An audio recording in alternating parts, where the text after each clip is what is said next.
Hey everyone, this is Eric, and today I got a very, very unique guest, Isaiah Robinson. He's actually a pastor, a youth group pastor at River of Life in Kent.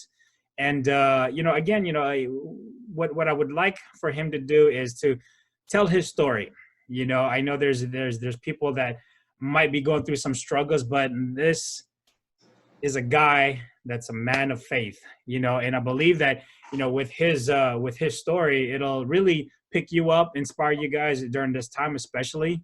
And I would love for him to really talk about his journey to where he came from to where he is today. So I'm gonna have Isaiah just go ahead and introduce himself, and then we'll go for it, man. Hey man, well, hey, I appreciate you having me on here, man. Love your heart, love what you're doing. We've known each other for probably a couple years now. Yeah. But yeah, just like Eric said, I'm a youth pastor, and I always forget to add the young adult pastor as well at River of Life Fellowship in Kent, Washington. And so I have been there. I've been pastoring there for the last 6 months, but I actually went to that church when I was probably in like the 4th or 5th grade. Just a little bit about me, man. Born and raised in Seattle. I am Seattle 206 all day. You know that I just love the town. The Seattle's got a special place in my heart. When a lot of my friends were graduating, they were like, "Man, I can't wait to get out of Seattle." I'm like, "Man, I love Seattle. I don't know what's up with Seattle." So, for me, man, being in ministry, full-time ministry, it wasn't something that I really wanted to jump into. I went to high school in Renton, was a Lindbergh Eagle, matter of fact, had dreams of wanting to play football. I think like we all do, we feel like we can go to the next level. Yeah. Had a youth pastor of mine pull me to the side, and I played drums as well. And he said, "Hey, I just want to level with you, bro. Like, I love you. I see God's hand on you. I see the potential on you. The chances of you making it to the NFL are like slim to none." Man. And so it wasn't Reality like it wasn't like it hurt me, but it was like, he's right, and that hurts because he's right. And so what I decided to do, man, was I jumped in an internship program right after I graduated high school. It was 4 years, very, very hands-on. It was called Life Internship. And we did things as far as Bible classes through Northwest University. We also did a lot of hands-on training. We had real estate agents that would come in and speak, such as yourself, life coaches, business owners, health coaches, people who were just successful doing what they were doing while they were coming and they were investing into the next generation. And so, and if we kind of rewind a little bit, I was born and raised in church. Like, I was that kid born underneath the wooden pew, and I was just that kid. You know, we went to church. My mom raised me and my brother in church. My dad didn't go to church. And so I kind of grew up with a really like I saw church differently than other people did, because I saw church on Sunday, but then I saw people kicking it on Saturday. And I just kind of developed this mindset of, yo, you can kick it on Saturday and you can still go to church like on Sunday. And that's the life. Like, that's what you do. That's how you live. Right.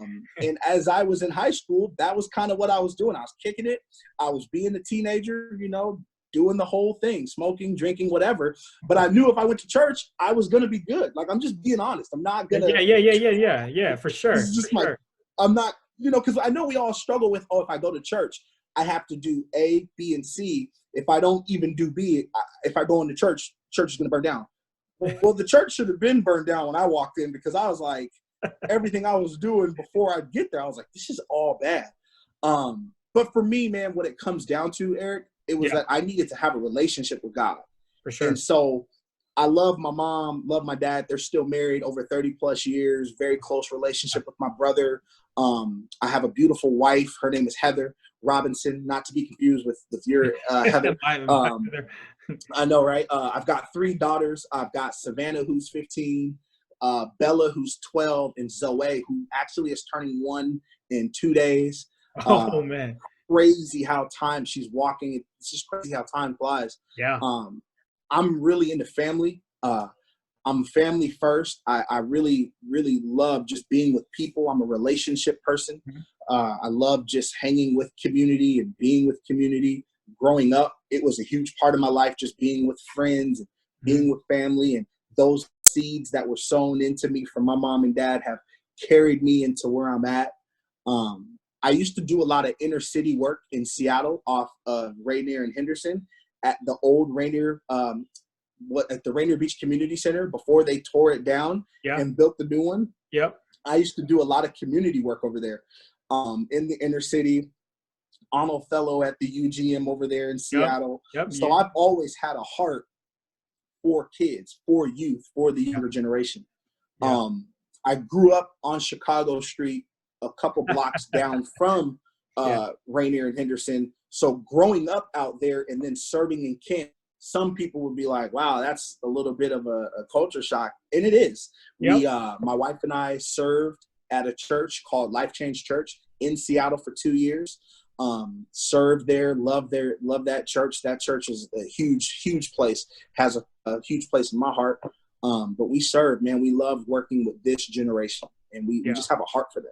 So no, I know you've you've gone through some of your challenges. What do you think the biggest challenge was growing up for you to be where you are today?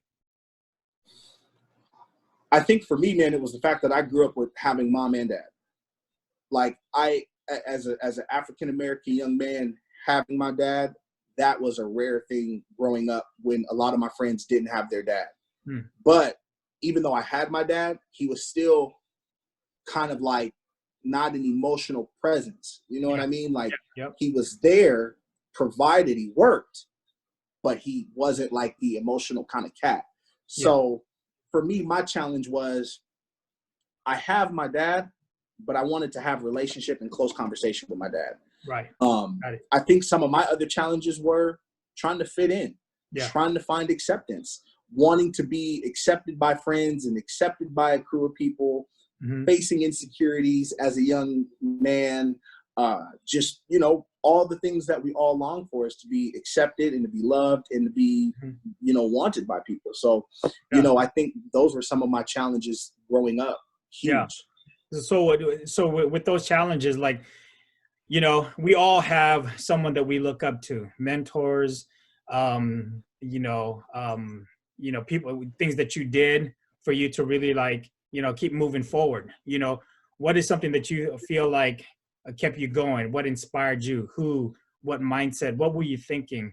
Just like, okay, I got to stop hanging out with these cats over here because I want to be in this level or at this stage in my life. Bro, I would honestly tell you, man, my youth pastor at one point became a huge mentor in my life. I shared with you just kind of how he got real with me about not making it to the NFL. But, he was somebody who saw the potential in me, and he became a mentor. And he became somebody who would speak into my life when I needed to really leave hanging with certain friends alone. He said something to me. It was like, Isaiah, if you show me your friends, I can show you your future. And the crew of people who I was hanging with at the time was not positive, wasn't going down the right road. I was kind of being a follower, even though I knew I was a leader. And it was so hard for me to break from that. But I also had to figure out, God, I needed to get back to my faith. I needed to get back to my relationship with God, because that was what was going to carry me out. And that was what was going to be what, in a way, it saved me. Him just loving on me, seeing the good in me, even when I didn't see it in myself. He played a huge role, man. Huge role. Exactly. So I know mentors are so they're huge. You know what I mean? They really do shape us. To what we are today. Sometimes our parents are there. They're good. Obviously, they influence us a lot, but different perspective. You know what I mean? Sometimes, but at the end of the day, sometimes they've always been teaching us that, but we just didn't hear it the way we listen to our mentors. You know what I mean? And so that's also a struggle. I know that you've been, a youth pastor for some time. What is the biggest struggle that you see with kids, the youth today?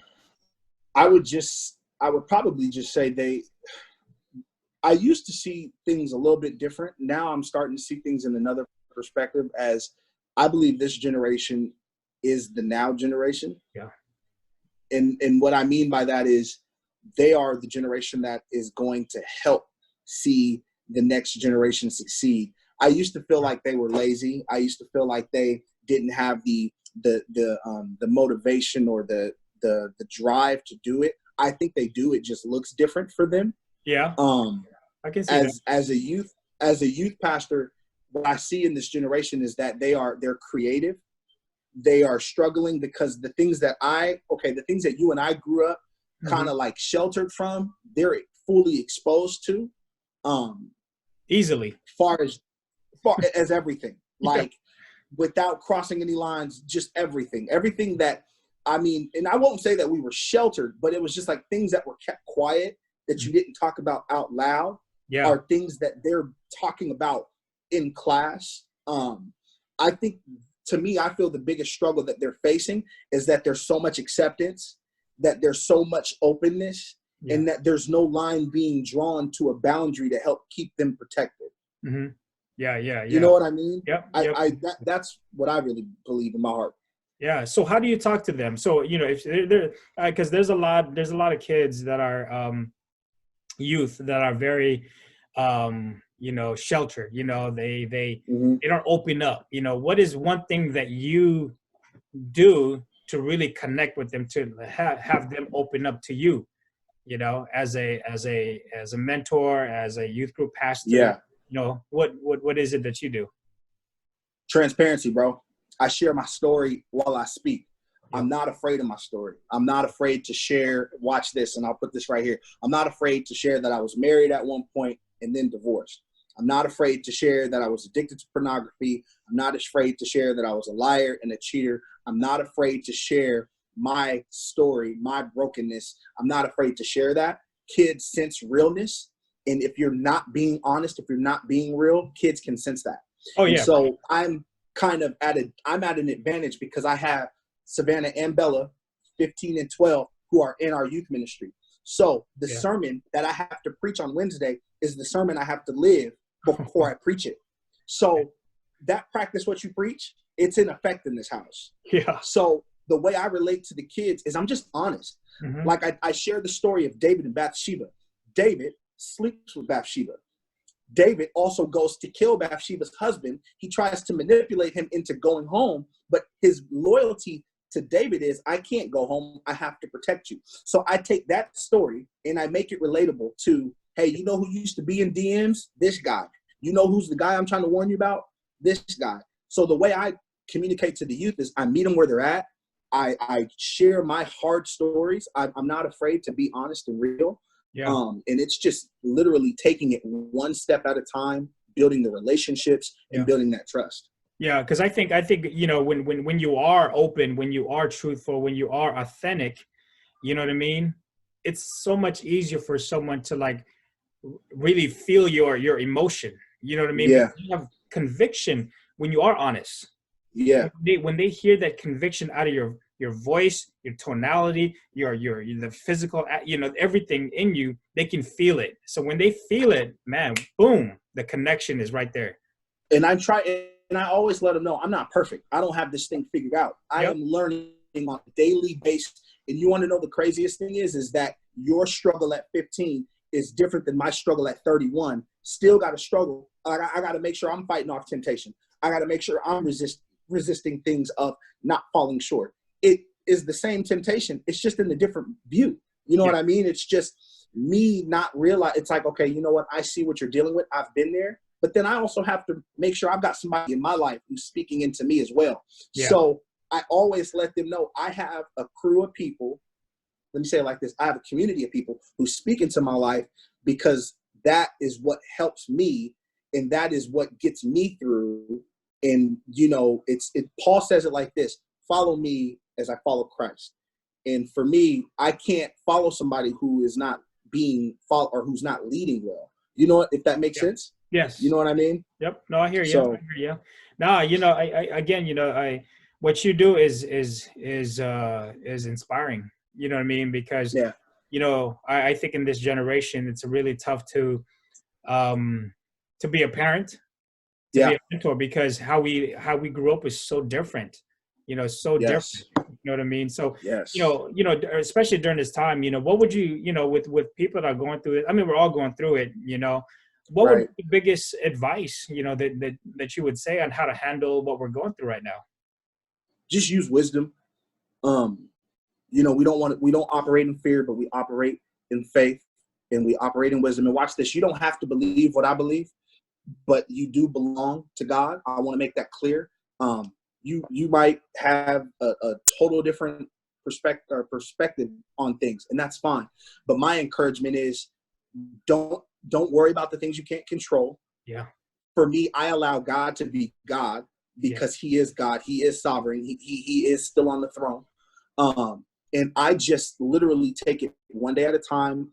I literally am like, okay, God, you know what? Today I'm going to give it to you. I'm not going to worry about anything else. I'm going to focus on this, and I'm going to, worry less, because I still have to walk things out in my mind, just like I know you're walking this out in your mind, right? And maybe to the listener who may need to hear this, everything is going to be okay. We're going to make it through this, but it's just taking it one step at a time. And it's just letting God be God and not focusing on the things I can't control. Yeah. Embrace today. That's my encouragement right there. Embrace today. Yeah. So, man, that's dope. So, Isaiah, man, outside of church, and I'm sure obviously your faith is always there with you. But what do you like doing? Your hobbies, things that keep your mind right. You know what I mean? Man, okay. Well, I tried CrossFit for a while. You were with me in that season. That was good. So for me, man, I love working out. It's just kind of something that I do to help kind of relieve the stress of the day to day. I play drums. I do that every once in a while from time to time to just kind of let things go. I love watching sports. I'm a huge sports fanatic. So the fact that there's nothing on right now, I mean, I'm loving the reruns of all the classic, NBA games and the college games. That's satisfying me right now. Yeah. I love sports. Football. I love football. I'm a Seattle Seahawks fan all day. I'm praying that this thing is over before the football season gets here. But for me, man, I'm really simple, bro. I don't like to do too much, man. I love hanging with my family. Like I said, I'm a huge family guy. I love hanging with them and just kind of laughing, chilling, playing games, just those Same things. Thing, man. Yeah, homebody. Yeah. I love it, This is good for me. I'm not going to lie. Like, I'm already like a homebody, so this is already like, there's so much I know I can do already. Just, I don't have a problem. I hear you, man. Yeah, so what is your biggest goal? What is your vision for what you do? The family, what is your biggest vision, biggest goal in life? You and I we've talked about this, but it's leaving a legacy for my family. I'm not going to be here forever, but what I do now dictates what happens in the next 10 to 15 years, even 30 years for my daughters. And so my goal is to set them up, not just financially, but set them up to have morals, man. Set them up to know that, hey, listen, on a day-to-day grind, you do what you need to do. You love people. You love Jesus. And then you just get it going. So for me, it's like we're getting in the position to get ready to move.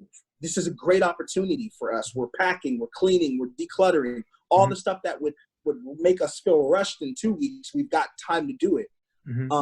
Just setting the example and setting the bar high for my daughters. We're in a blended family. And I love Savannah and I love Bella. And I don't use the word stepdad, but I use it in this sense. I believe God brought them to me so I can step in and be for them what they need. And so setting them up, man, letting them know, hey, listen, on a day-to-day, you got to do what you got to do. So my biggest goal is what the Bible tells us to do, going back to it, leaving an inheritance for our children and our children's children. And I just pray that whatever generational curses or whatever things my family dealt with in the past, it stops with me so I can allow Zoe and Savannah and Bella to live in a life where they don't have to worry, where they don't have to fear. They can look at mom, they can look at dad, they can look at Isaiah, and they can say, you know what? They've already gone before us. They've already established this. Yeah. That is my end goal. I don't care what sermon I preach. I don't care how many kids are in the youth group. God doesn't care about any of that. He wants to know, did you love your wife? Were you faithful to her? And did you love those girls? I believe ultimately that's what it comes down to. That's my goal. Nice, man. Love it, man. Love it. Now, I want people, if someone's out there that's needing a place to go, obviously today, I mean, this time now, you can't go into those gatherings, the church gatherings. No. But when you are though, what when do you preach? When is your, your Yeah, so we have gatherings on Wednesday. We have a midweek gathering. It's in Kent. If you're in the Kent area, we're at River of Life Fellowship. And we've been there, I think, wow, the church has been there for over like 30 something years, bro. Yeah. Probably over 35 years. Yeah. So on Wednesdays, I preach downstairs along with the rest of my leadership team. We actually just changed our name of our youth ministry during the middle of this. And we went from United Youth Ministry to Purpose 828. And so I preach on Wednesdays. Purpose 828? Purpose 828. It's out of Romans 828. Got it. Okay. And so, Romans 828, and we know that that God causes everything to work together for the good of those who are called according to his purpose. And I believe right now this generation needs to know that they've got a purpose. They've got a purpose in God. So on Wednesdays, I preach, and then we have 2 gatherings on Sunday at 9 a.m. and 11 a.m. We have a great junior high ministry, Kids Church. And then we always promote our high schoolers to sit up with their family to be and listen to our senior pastor. Nice. Yeah. Pastor Jack Holt is still there, right? Pastor Jack Holt, he's still there, man. He is still going. Yeah. Love that dude, man. Love that dude. He's yeah, I used to go there for years. I love that church, But yeah, no, again, Isaiah, man, I really love your story. And, again, the purpose of it is just really to empower people, with your story. Mm-hmm. Everyone's unique. Yeah. Everyone has a story. Everyone has a purpose, and I truly believe that, who you are in your story will touch someone that is going through a struggle, that is going through some heartache, that is going through some addiction, you know what I mean? And I hope that they can find this as inspirational to where, there is something there. There is hope. There is, there is something better for me, and so, by having this circulate in the community, I hope it does find its way to that person. You know what I mean? I agree, man. I agree, because what I don't want is for somebody to feel like they're not good enough, and I don't want anybody to feel like they can't reach or be anything. Mm-hmm. I am a representation of God's grace being on my life. Mm-hmm. When I think about my story of being married and divorced, and then for God to come in and still bring me an amazing wife and an amazing family and still put me in a position where he saw good for me, I always share that as if like I don't deserve this, but by God's grace, And so whoever needs to hear this encouragement, I appreciate you doing what you're doing. Thank you for, just opening the door for stories to be told and for encouragement to get out, man. We need more of this, bro. So I appreciate you. No, for sure, man. And that's the main reason, and like I said, I think especially this time, we need encouragement, Mm-hmm. We're going to do this together as a community, one by one, one story at a time, Mm-hmm. So, but again, I appreciate it, Isaiah. I'm going to close out here. Again, people, it's a great day to be alive. You know what I mean? We have to take each day as an opportunity to do better, whether that's, the mental aspect, our physical being, our family, just controlling our emotions, again, like Pastor Isaiah Robinson said, focus on what you can control. Today, stay home, stay healthy, stay faithful, because God is good. Until next time, guys, take care. Yo, peace.